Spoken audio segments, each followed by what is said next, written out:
Welcome to today's edition of The Good, the Bad and the Ugly, specially curated from the world of economy and business today. Let's start with the good. The center has doubled the import duty on 328 textile items to 20%. This was a notification that was expected.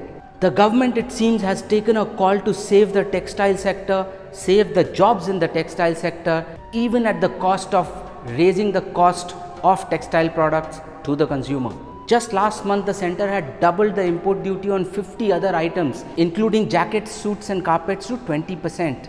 Both these moves are meant to protect the domestic textile manufacturers from imports which are much cheaper than the cost of produce of domestic manufacturers. The textile industry is India's second biggest employer after the agriculture sector, with 45 million direct employment and another 60 million indirect employment. The government's attempt to secure a sector that has such a large employee base is what makes this good, although this will definitely raise the cost of these products to the consumer.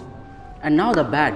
In the past 4 to 5 years, when banks have been under tremendous pressure on revenue and profitability, they have imposed certain penal charges on the consumer, including on maintaining minimum average balance in the accounts, or for that matter, higher charges on delayed credit card payments. Even India's largest bank, the government-owned State Bank of India, imposed minimum average balance charges after a gap of 5 years. Just the public sector banks penalized their customers to the extent of 5,000 crore in 2017-18. Over the past 4 years, penal charges have got the banks 12,000 crore in revenue.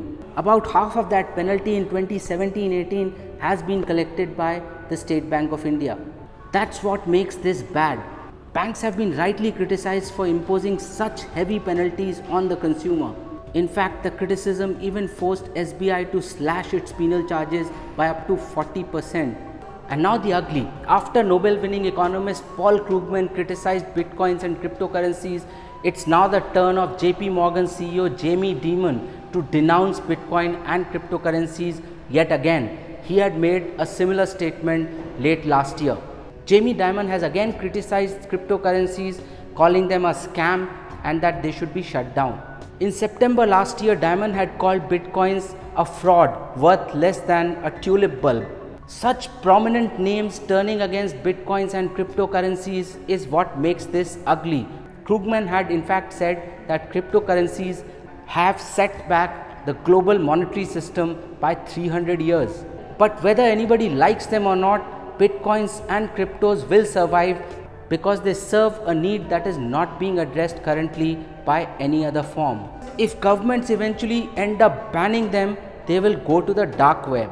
That's why it's better to regulate cryptocurrencies and bitcoins tightly rather than banning them, because the ban of any kind does not necessarily work. If you've enjoyed watching the GBU, please subscribe to the Business Today YouTube channel by clicking on the bell icon, and also like us on Facebook.